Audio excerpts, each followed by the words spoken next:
What is up, guys? The doctor is back in the office, and today we're going to be recapping UFC Fight Night, Brandon Moreno versus Lone'er Kavanagh in Mexico City.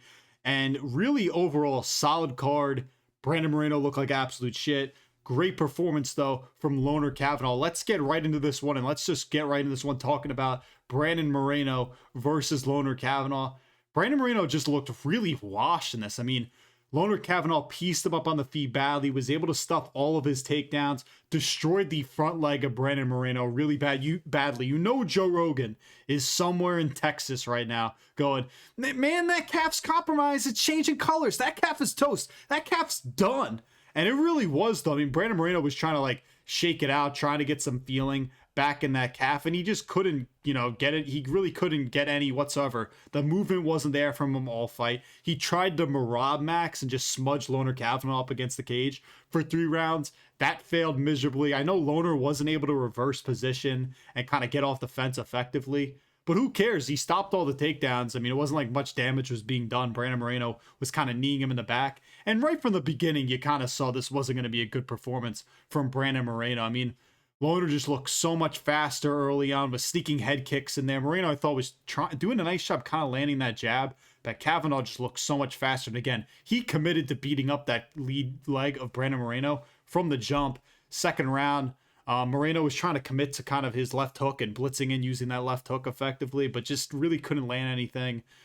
Kicks were continuing to get through for Lone'er Kavanagh. Again, he's mixing some head kicks in there. Wobbled him badly with a combo. Brandon Moreno was slipping around, looked like he was drunk, slipped on a banana peel. Somehow survived. And I'll give credit to Lone'er Kavanagh. We thought maybe his gas tank, turns to shit in this fight. And, he won't be able to keep up with the pace that Moreno puts on. And he's fighting at elevation in Mexico City, in Brandon Moreno's country, and he's just going to lose this fight. The moment's too big. He stayed very composed, continuing to beat up that front leg, and Brandon Moreno did survive that second round, but just really didn't look that good. His face looked like sushi. I mean, his face was so beat up in this fight. But Lone'er was up 2-0 at that point, and then really rounds 3 through 5 was Brandon Moreno just chasing takedowns, stuff like pushing Lone'er Kavanagh against the cage, not really doing much damage, just getting a ton of control time. Where was that ref from earlier, who we'll talk about later, he was having none of the grappling exchanges? If you had 5 seconds of control time, he was looking to stand you up. Herb Dean was not. Herb Dean was he was trying to just keep it like a regular MMA fight. That random Mexican ref, or whatever race that guy was, he was not having any of these grappling exchanges. Where was that guy, though? Because Brandon Moreno was just smudging Lone'er Kavanagh against the fence. No damage was being done. And then again, Lone'er was attacking that lead leg. By the time the fourth comes around, Brandon Moreno was just hobbling around, trying to work it. Again, at this point, I did think you could have scored it closely if you were I really value control time. But, I mean, he was doing no damage. Brandon Moreno was doing no damage whatsoever, really, in any of these sequences. And I was like, man, we're going to set up for robbery. One of those, like Marab would do this, where he just smudges the shit out of you. But at least Marab would have landed an occasional takedown or two. Brandon Moreno was just getting control time against the fence and couldn't get Lone'er Kavanagh down on the ground, no matter if you went on a single, if you went on a double. I was like, maybe this is a little Gabriel Bonfim Wonder Boy action where you're just holding the guy up against the fence, you're doing nothing, and Lone'er Kavanagh couldn't reverse position. Thank God Herb Dean had separated them, I think, twice. Just really shit performance from Brandon Moreno. Couldn't get anything going on the feet. The fact that he couldn't get one takedown on Lone'er Kavanagh, I know Lone'er is a decent grappler, but Brandon Moreno, you're one of the best flyweights ever. You know what I mean? You're supposed to come in here, school a guy who's coming on short notice, fighting at elevations, only 26, just recently got knocked out. You're supposed to come in here and win. But no, credit to Lone'er Kavanagh, came with a perfect game plan, destroyed that lead leg of Brandon Moreno, defended the takedowns well, stayed composed, didn't gas himself out, and really a good win. I was happy. I was a little bit worried that there was going to be robbery. Even if I picked Brandon Moreno to win, I was happy Lone'er Kavanagh won. I think it could keep the division moving forward. Brandon Moreno, I don't really know what's next for him, because the fact that this guy is 32, I mean, you kind of when you watch him fight, you're like, this guy's gonna be 35, 36, 37. No, and it's maybe because he's been around for forever and he's kind of fought with Figgy, so you kind of figure out that their careers coincide a lot. You figure they're kind of the same age. No, he's only 32, and I'm just like, what's next for this guy? I don't know who he's fighting at flyweight. Lone'er Kavanagh, really interested to see what's next for him. I kind of figured they'd do Manel Kape versus Horiguchi. Tyra versus Van is happening now. Pantoja probably fights the winner of that. So does he fight the loser of a Cobb versus a Horiguchi, or the loser of Joshua Van versus Tyra. That's kind of what I'm thinking, because he's got to fight somebody in that top 5. But overall, really impressive win for Lone'er Kavanagh. He's going to put himself right outside the top 5. And then moving down to the co-main event of Chito Vera versus David Martinez, the classic Chito Vera fight. Doesn't do enough. David Martinez is moving really well with his footwork. Chito Vera not cutting off the cage whatsoever early on. Martinez is landing front kicks, just being fast with the punch. Landed some nice sweeps on Chito Vera in this fight, and landed a lot of late ground and pound in the first round, so he's up 1-0. Second round comes around, it's more the same, just Chito Vera can't keep up with this guy. David Martinez is so fast, and Chito bombs this dude with a head kick. David Martinez eats that shit like a boss, and then gets a sweep on him, which is so much faster. Then by the third time rolls around, you know what's going to happen. Chito Vera's coaches are going to be like, oh, you got to go for a finish here, buddy. I mean, you're not going to win decision. You know, we're in Mexico. I mean, he was down 2-0 anyway. There was no way he won a decision anyway. But, so they're telling him that. You're like, all right, Chito, this is where you come out here and you actually jab and then follow it up with something. Nope, he just does what he's already done for 3 rounds. Except he did work the body a little bit more in this third round, but just really couldn't land anything incredibly big. Would just throw his jab and not follow it up with enough, even though he kind of had David Martinez a little bit hurt there at the end of the round. Just couldn't do enough. One of the most frustrating fighters to watch in UFC history. His entire career, he's never been high output despite having a great chin and great cardio. Imagine if Chito Vera had like half of what Max Holloway does. You know what I mean? We don't even need I'm not asking to be fucking Max Holloway breaking significant strike records at Chito. I'm just asking for you to go out there and fight with a little bit more heart. Just do a little bit more something. And another thing is, I don't really even know what to make of David Martinez, because like, is he good?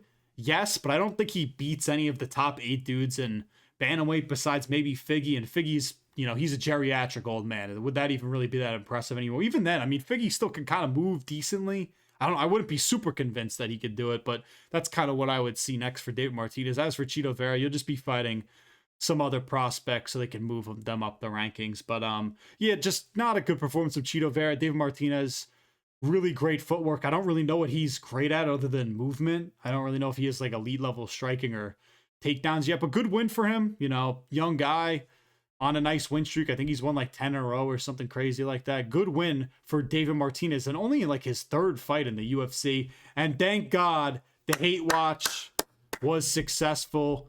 Daniel Zellhuber loses to Bobby Green by finish, getting finished by King Green, who I'm going to call him King because he got a finish in 2026 is absolutely embarrassing. This guy has like no finishes in the UFC pretty much throughout his career. I don't even know the last time this guy got a finish.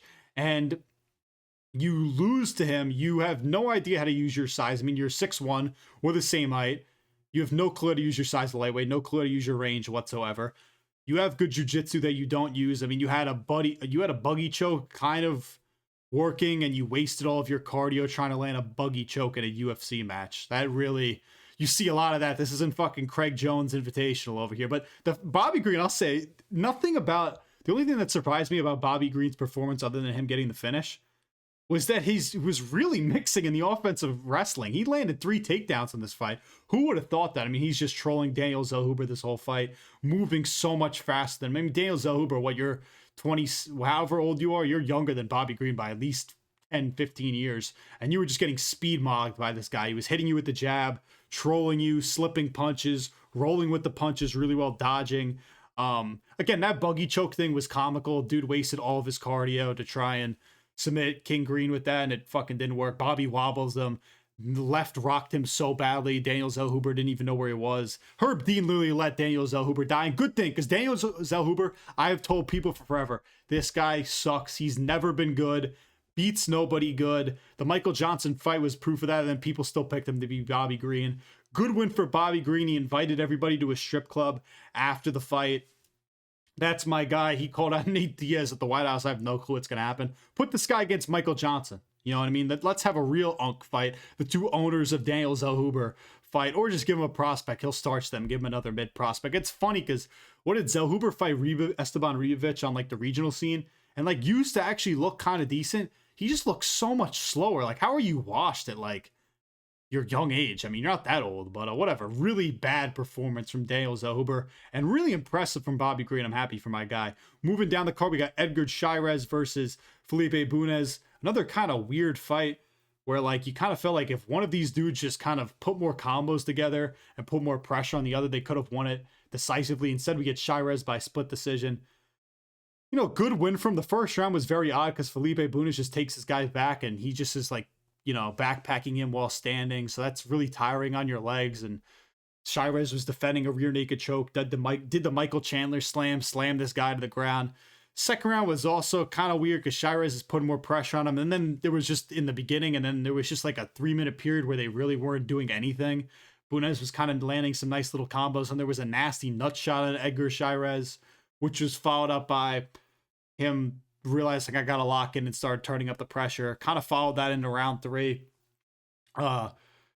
Decisively won round 3. Mark Goddard like shucked off an eye poke that might have happened. Their eye poke didn't actually happen, but usually they always look at suspected ones, and it was actually a clean punch, so I guess good refereeing by Mark Goddard. But a good one for Shirez. Felipe Bunes was pissed. Felipe Bunes kind of fought this fight like he was up 3-0. You know what I mean? Like, not that he was fighting passive, but just like him taunting and shit like he was up. Like you weren't really up in this. Good win for Edgar Shirez. Down the card we go to another really wild one. Imanol Rodriguez versus Kevin Boras. Imanol did a great job early, I thought, with pressure, but Boras just drops this guy twice. The ref from before, who wouldn't break up any, like would break up any single time where a guy was getting control, almost called this fight like 2 times, but Imanol Rodriguez did a good job scrambling away, lands a takedown, which kind of, you know, got himself composed, landed some ground and pound. It was a stare down at the end of round 2. Then I think, or the end of round 1, eye poke comes around in round 2. Imanol did a nice job faking a single leg in that round, landed like a nice 3-piece combo on Kevin Boras. And then there was a spinning elbow that he partially got through, and then he clipped him with a right, like really didn't hit him that cleanly, clipped him with a right, finished Kevin Boras, did a backflip off the cage. Imanol Rodriguez, the Mexican Payne Talbot if you like the girls. Good win for Imanol Rodriguez. Again, back to that ref because I honestly forgot if I mentioned him. This fucking ref, I don't know what race he is. I think he's Mexican, and we'll talk about him a little bit later in the Macy Chasson versus Aline Perez fight. This guy, if you had like a minute of control time, he was ready to fucking, or not a minute, like 10 seconds of control time where you like were trying to establish position or like, you know, move, like if you're moving over to side control. This guy didn't want to see any of that. No hugging with this guy. Imagine we had some Dagestanis in this fucking fight. That guy would have stood them up every single time. But what a weird ref that guy was. But down the card to the last fight on the main card, Santiago Luna versus Angel Pacheco.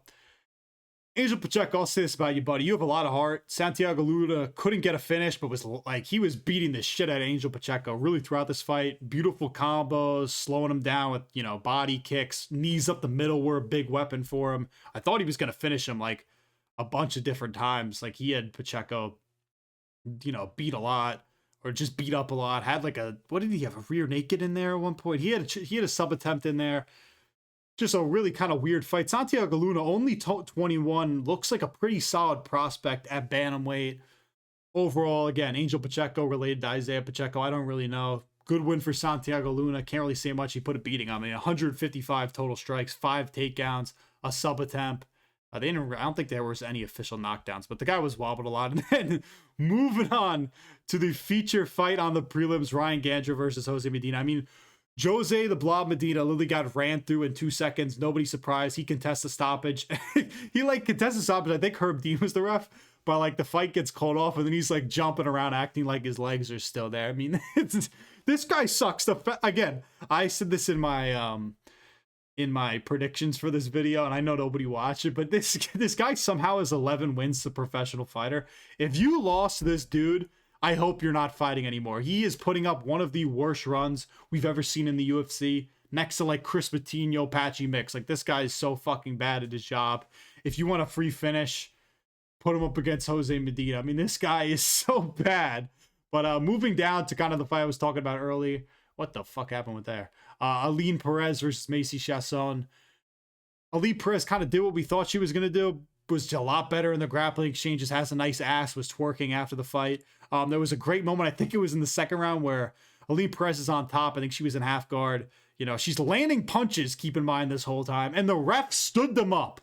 And listen, I'm pro ref standing some of these people up because they'll fucking sit there in half guard and do nothing for, you know, a minute and nobody will stand them up. she was actively like advancing position and trying to do damage, and they stood her up. A good one for Aline Perez. Again, Macy Chasson, I think this is what, 3 or 4 fights where she lost in a row. Just isn't good. I think she might have won the first round. I didn't really pay attention that much to this fight, but I did pay attention to that egregious ref job. But good win for Aline Perez. Again, like, Macy Chasson sucks, so who fucking cares? But Christian Quiones versus Chris Matino. Chris Matino's right up there with Jose the Blob Medina is one of the worst UFC fighters of all time. Matino literally just eats shots the whole time to his face. He has no defense, isn't athletic enough to cut him off, just tries to walk down Christian Quiones, who proceeds to just kind of run away from Chris Matino the whole fight. It was very weird, but he did dominate Chris Matino in the grappling exchanges with getting submission attempts up. Chris Matino's only skill is durability, man. I don't know how this guy still has a job. He should be cut. Impressive that he didn't get finished. Yeah, whatever. I don't have much to say about Chris Matino. This fight sucked. Down the card to this was a funny one too. This fight had a lot of fun fights. Douglas Silva de Andrade versus Javier Reyes. The Silva de Andrade came out really, like, he looked sharp kind of early, was oddly twitchy. Reyes did look a lot bigger than him, but he gets dropped with an overhand, gets right back up. Then there was a nasty left hook. Credit to Reyes, was continuing to put pressure on Silva de Andrade. Then Reyes drops him with a clean right. Silva de Andrade survives, but gets his back taken, then survived again, and then got finished because his back got flattened out. And then with like a second left, he's lucky he didn't get called sooner. I mean, he was looking at Herb Dean or Mark God. I think it was Herb Dean. And Herb Dean, you know, this guy will let you take as many shots to the back of the head as possible before calling it. This was even pushing it. I mean, this fight was over. I picked Silva de Andrade. I mean, whatever. Wear that one on the chin. Javier Reyes, you suck too. And this guy, I don't know if anybody saw this. He had like a 2-minute walkout listening to YMCA. It was insane. I mean, and the security guards were trying to push Javier Reyes along. This guy did the whole dance to the YMCA, and Michael Bisping was singing on it, YMCA. He doesn't even sound like that. But that's just my British accent, so whatever. Good win for Silva de Javier Reyes. And moving on to arguably one of the, might have been the fight of the night, one of the best women's fights I've ever seen. Great scrap between Ernesta